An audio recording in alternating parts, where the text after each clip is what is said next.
Hey, what's up guys, Yusuf Rafiq from Redix Digital. Hopefully you guys are doing well. आज की इस video के अंदर हम देखेंगे कि मैंने अपना पहला सेटिस्फाइंग लूपिंग बाल एनिमेशन ब्लेंडर के अंदर कैसे बनाया। रिजल्ट्स आप स्क्रीन के ऊपर देख ही सकते हैं।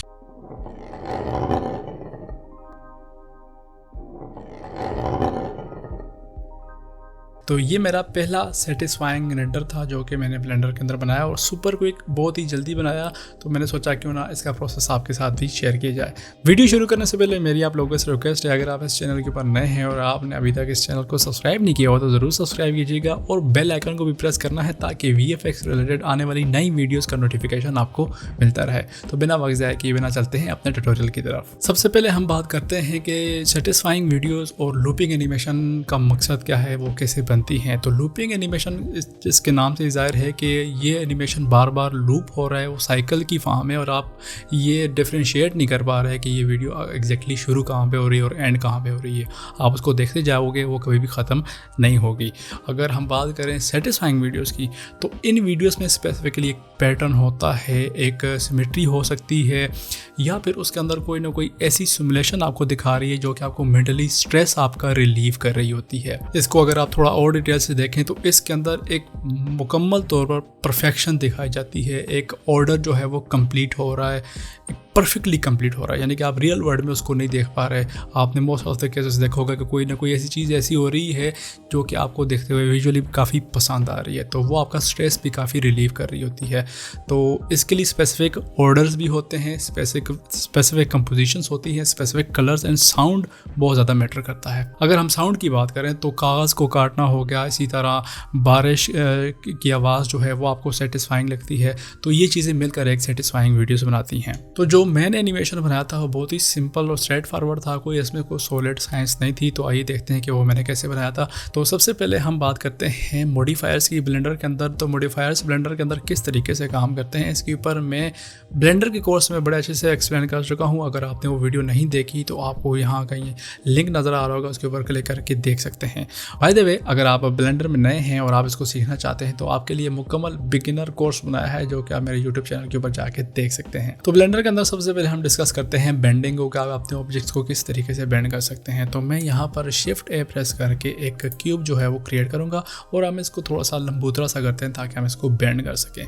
तो वो आप कैसे कर सकते हैं, मैं यहाँ से टैब को प्रेस करूँगा और यहाँ से आपने 3 को प्रेस करना है ताकि आप राइट ऑर्थोग्राफिक व्यू से इसको देख सकें। इसको सेलेक्ट करने के बाद मेक श्योर कि आप वायर फ्रेम मोड में हो और आपने इसको स्केल अप कर लेना है। ये हो गया ऐसे, और इसके बाद मैं 7 को प्रेस करके इसको थोड़ा सा वाइड कर लूँगा। तो ये हमारे पास एक बेसिक एक ज्योमेट्री बन चुकी है। अगर मैं चाहता हूँ कि मैं इस ज्योमेट्री को बेंड करवाऊँ तो मुझे इसको मज़ीद सब डिवाइड करना होगा ताकि इसके अंदर इनफ इन्फॉर्मेशन हो उसको बेंड करने के लिए। तो उसके लिए मैं यहाँ से लूप कट टूल लूँगा और यहाँ पर क्लिक करके मिडल में यहाँ पर आपको नीचे लूप कट एंड स्लाइड नज़र आ रहा होगा। यहाँ से मैं नंबर ऑफ कट्स जो है वो इंक्रीज़ कर सकता हूँ। इसी तरह मैं सेंटर से भी, बाय द वे सेंटर से सब डिवाइड करने का कोई ख़ास मकसद नहीं है, बट फिर भी हम उसकी टोपोलॉजी को मैच करवाने के लिए कर सकते हैं कि ओके ये थोड़ा नाइस टोपोलॉजी उसकी बन चुकी है। इसके बाद हम टैब को प्रेस करके इसकी ऑब्जेक्ट मोड में आ जाएंगे। ओके, इसको बेंड करने के लिए मैं इसके ऊपर एक मॉडिफायर जो है वो लगाता हूँ। अगर आप इस ऑब्जेक्ट को सिलेक्ट करेंगे और यहाँ से आपने मॉडिफायर में जाना है और यहाँ से आपने सर्च करना है सिंपल डिफॉर्म। उसमें 4 ऑप्शन आ रहे हैं, ट्विस्ट, बेंड है, टेपर है और स्ट्रेच है।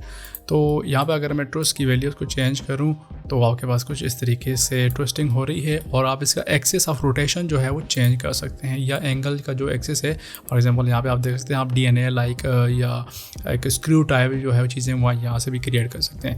बाय द वे, हमें बेंडिंग चाहिए और जो ही मैं बेंडिंग की वैल्यूज़ को यहाँ से चेंज करता हूँ तो ये हमें कुछ अच्छा रिजल्ट नहीं दे रहा है। तो मैं इसको यहाँ से 0 कर लेता हूँ क्योंकि हमें यहाँ पे ओरिजिन जो है उसका कोई, हम चाहते हैं इसको चेंज करना चाहें तो यहाँ से तो आप उस ओरिजिन की प्रॉपर्टीज़ को चेंज नहीं कर सकते। तो हम यहाँ पर एक एम्प्टी क्रिएट कर लेते हैं, वो कुछ भी हो सकता है। अब मैं इसको थोड़ा सा साइड की तरफ लेकर आता हूँ। तो अगर मैं यहाँ पर अपने बॉक्स के ऊपर क्लिक करूँ तो यहाँ पर आपको ओरिजिन से आपने इसको सिलेक्ट कर लेना है एम्प्टी। यहाँ से अगर मैं इसकी वैल्यूज़ को चेंज करूँ, अगेन रिजल्ट अच्छे नहीं आ रहा है क्योंकि आपने यहाँ पर 2-3 चीज़ें देखनी है। सबसे पहले कि आपका जो एम्प्टी है वो किस एक्सेस में मौजूद है और जो आपने बेंडिंग करवानी है वो कौन से एक्सेस के आसपास करवानी है। मैं अगर यहाँ से रोटेट करवाना चाहता हूँ, आप देखना चाहते हैं कि आपने किस गिज़्मो को रोटेट करवाना है, तो यहाँ पे देखिए अगर मैं यहाँ से एक्स एक्सिस में रोटेट करवाऊंगा तो ये यूं रोटेट होगा। इसी तरह मैं वाई एक्सिस में रोटेट करवाऊंगा तो यूं होगा और आप साथ में इनका कलर्स देख सकते हैं। इसी तरह अगर मैं इसकी बेंडिंग इस शेप में करवाना चाहता हूं तो आप ये देख रहे हैं कि ये एक्स एक्सिस में रोटेट होगा, इसीलिए हम इसका जो रोटेशन का पॉइंट है वो यहाँ से एक्स जो है वो सेट कर लेते हैं। इसके बाद मैं इसको यहाँ से रोटेट करवाता हूँ तो आप देख सकते हैं कि मेरे पास फिर भी रिजल्ट अच्छा नहीं आ रहा। उसके लिए हमें क्या करना होगा, जिस एक्सिस के ऊपर हमने इसको सिलेक्ट किया हुआ है हम अपनी एम्प्टी को सिलेक्ट करेंगे और इसकी रोटेशन को यानी कि एक्स एक्सिस की रोटेशन को हम कर देंगे 90। तो आपने देखा कि वो जो ऑब्जेक्ट है वो बेंड हो चुका है और यहाँ से आप मॉडिफायर से आप इसका जो बेंडिंग एंगल है वो चेंज कर सकते हैं। बाय द वे आप इस एंगल को एनिमेट कर सकते हैं तो आप बड़े मज़े से एनिमेशन जो है कुछ और भी एनिमेशन तैयार कर सकते हैं। ओके, और साथ में मज़े की बात ये, अगर मैं यहाँ से एंगल जो है वो 250 कर लेता हूँ और मैं इस एम्प्टी को अगर मूव करवाऊँ तो आप देख सकते हैं कि आप एक इस किस्म का रोलिंग एनिमेशन जो है वो भी तैयार कर सकते हैं। फॉर एग्जांपल आप चाहते हैं कि एक सेटिस्फाइंग वीडियोस के अंदर इस तरह से रिंग्स जो हैं वो जा रहे हों आ रहे हों तो आप इस तरीके से बहुत ही सिंपल सा एनिमेशन जो है वो क्रिएट कर सकते हैं। या फिर आप इसका एंगल जो है वो कम करके यहाँ से अगर आप एम्प्टी को यूँ एनिमेट करवा के, फॉर एग्जाम्पल अगर आप इसमें यहाँ पर एक बॉल क्रिएट करें जो कि इसको फिजिकली इस तरीके से आप उसमें कोई भी सेटिस्फाइंग जो है वीडियो क्रिएट कर सकते हैं। तो इस तरीके से आप अपने ऑब्जेक्ट्स को बेंड कर सकते हैं। अब हम देखते हैं कि आप एक ऑब्जेक्ट को एक पाथ के ऊपर एनिमेट किस तरीके से कर सकते हैं। तो मैं यहाँ से शिफ्ट ए और एक कोई भी ऑब्जेक्ट यहाँ से मैं यूवी स्फीयर ले लेता हूँ। आप यहाँ पे देखेंगे एक स्फीयर आ गया मेरे पास और फिर इसके बाद हम यहाँ से शिफ्ट ए को प्रेस करके मैंने क्रिएट कर लेना है कर्व। यहाँ पे आपको एक सर्कल जो है नज़र आ रहा है और मैं इसका रेडियस यहाँ से इंक्रीज कर लेता हूँ यूँ। अब मैं ये चाहता हूँ कि ये जो बॉल है ये इस कर्व के ऊपर घूमता रहे या इसको मैं एनिमेट करवा सकूँ इस कर्व के ऊपर या किसी भी पाथ के ऊपर। तो जिस ऑब्जेक्ट को आपने मूव करवाना है उसको सिलेक्ट करेंगे एंड मेक श्योर कि उसकी ट्रांसफॉर्म प्रॉपर्टीज जो हैं वो 0 होनी चाहिए। अगर वो फॉर एग्जांपल आप यहाँ पे रख के इसको लिंक करवाएंगे तो आप किसी किस्म का ग्लिच जो है वो देख सकते हैं। तो मैं इसको यहाँ से 0 कर लेता हूँ और फिर इस ऑब्जेक्ट को सिलेक्ट करके आपने जाना है कॉन्स्टेंट्स के अंदर और यहाँ से आपने सर्च करना है फॉलो पाथ और फॉलो पाथ के अंदर यहाँ से आपने अपना पाथ जो है जो भी आपकी कर्व होगी उसको आपने सेलेक्ट कर लेना है। तो आप देखेंगे कि वो बॉल जो है वो बिल्कुल उसके सेंटर में यानी कि आपकी वो जो पाथ है उसके सेंटर में चला गया है। और अगर आप यहाँ से ऑफसेट की वैल्यूज़ को चेंज करेंगे तो आप देखेंगे कि वो जो बॉल है वो इस पाथ को फॉलो कर रहा है और आप इस ऑफसेट की वैल्यूज़ को एनिमेट करवा के एक एनिमेशन तैयार कर सकते हैं। फॉर एग्जांपल मैं यहाँ से 50 फ्रेम्स जो है वो सिलेक्ट कर लेता हूँ और पहली फ्रेम के ऊपर मैं यहाँ से इसकी वैल्यू को 0 रख लेता हूँ और आखिरी के ऊपर हम कर लेते हैं 100। एक कंप्लीट साइकिल जो है वो होगा। इसके बाद हम एक काम और कर सकते हैं कि इन दोनों की फ्रेम्स को सिलेक्ट करके right click interpolation mode to linear कर लेते हैं और अगर मैं इसको प्ले करूं तो अब ये मुकम्मल तौर पर एक लूप जो है वो क्रिएट हो चुकी है क्योंकि इसकी फर्स्ट एंड लास्ट फ्रेम जो है वो बिल्कुल एक जैसी है। अब मसला ये है अगर आप लूपिंग एनिमेशन तैयार करना चाहते हैं, ये बड़ा की पॉइंट है जो कि आपको ध्यान में रखना होगा कि अगर आप लूपिंग तैयार करना चाहते हैं तो आप देखेंगे यहाँ पर frame number 1 and frame number 50 exactly same है और ये 2 बार रिपीट हो रही हैं। तो मैं क्या करूँगा अपनी एनिमेशन में से एक फ्रेम कम जो कर लूँगा यानी कि 49 क्योंकि 50 और 1 जो है बिल्कुल सेम है तो ये एक ही दफ़ा आनी चाहिए। तो अब आप इसको देखेंगे तो ये और ज़्यादा स्मूथ होगा, बिल्कुल स्मूथ चल रहा है। और मज़े की बात ये है कि आप इस एनिमेशन को देख के कोई भी प्लैनेट्स या एटम्स का जो एनिमेशन है वो भी तैयार कर सकते हैं।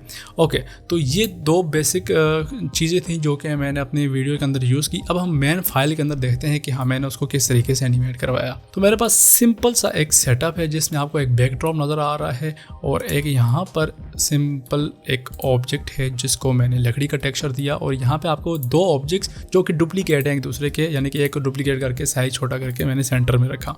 ओके, और साथ में आपको एक सर्कल भी नज़र आ रहा होगा, एक कर्व जिसके ऊपर ये बॉल एनिमेटेड है। इसमें और कोई भी एनिमेशन नहीं हो रही सिवाय इस बॉल को अगर मैं सेलेक्ट करूँ तो आपको कुछ नीचे की फ्रेम्स नज़र आ रही होंगी और साथ में आप देखेंगे कि टोटल नंबर ऑफ फ्रेम्स जो है वो 89 है ना कि 90, क्योंकि 90 और फ्रेम नंबर 1 एग्जैक्टली सेम है। तो मैंने फ्रेम नंबर 89 तक इसको रेंडर किया ताकि वो बार बार लूप होती रहे। और इसके ऊपर आप जाएं तो यहाँ पर आपको अगेन वही फॉलो पाथ जो है वो नज़र आ रहा होगा। अब इसकी वैल्यूज़ को मैंने ऐसे एनिमेट करवाया जैसे फिजिकली सिमुलेशन हो, यानी कि वो ये आप देखें तो आपको ये ना लगे कि ये एनिमेट हुआ है बल्कि इसको आपने सिमुलेशन की हुई है। तो यहाँ पे आप देखें कि मैंने इसको इस तरीके से एनिमेट करवाया। मिसाल के तौर पर यहाँ पे अगर आप देखें तो ये हल्का सा पीछे आ रहा है और उसके बाद नीचे की तरफ एकदम से नीचे आएगा। यानी कि आप देखेंगे यहाँ से लेकर यहाँ तक उसने कितना फासला तय कर लिया, क्योंकि वो ऊपर से नीचे की तरफ गिर रहा है। तो उसकी जो काइनेटिक एनर्जी है या आप कह सकते हैं उसका फ्लो है वो फास्ट होगा, और जब वो ऊपर की तरफ चढ़ रहा है तो जाहिर सी बात है ग्रेविटेशनल फोर्स और ये चीज़ें उसको स्लो कर देंगी, तो वो हल्का सा स्लो हो जाएगा। ठीक है, स्लो होगा और यहाँ पर आके वो फोर्सेस अगर एक दूसरे को कैंसिल करती हैं तो वो यहाँ पे रुक जाएगा और अगेन वो हमारा साइकिल जो है वो रिपीट होता जाएगा। तो ये बहुत ही सिंपल सा एक एनिमेशन था, मुझे लगा मैं आप लोगों के साथ शेयर करना चाहिए। 2-3 पॉइंट्स हैं जो कि आपको एक लूपिंग और सेटिस्फाइंग वीडियोस को क्रिएट करने के लिए आप मुख्तलिफ किस्म के रेफरेंसेस देख सकते हैं, या फिर आप रियल लाइफ एलिमेंट्स को ऑब्जर्व कर सकते हैं कि यार ये चीज़ क्रिएट की जा सकती है इस साउंड के साथ, तो वो बहुत ही ज़्यादा सेटिस्फाइंग लगेगी। तो उम्मीद है आपको इस वीडियो के अंदर कुछ ना कुछ सीखने को मिला होगा। अगर आपको ये वीडियो पसंद आई है तो लाइक करना है, और अगर आपको कोई क्वेश्चन है या आपको कोई चीज़ समझ नहीं आई तो नीचे कमेंट सेक्शन में पूछ सकते हैं, हो सके तो दूसरों के साथ शेयर भी कीजिएगा। मिलते हैं अगली वीडियो में, पीस।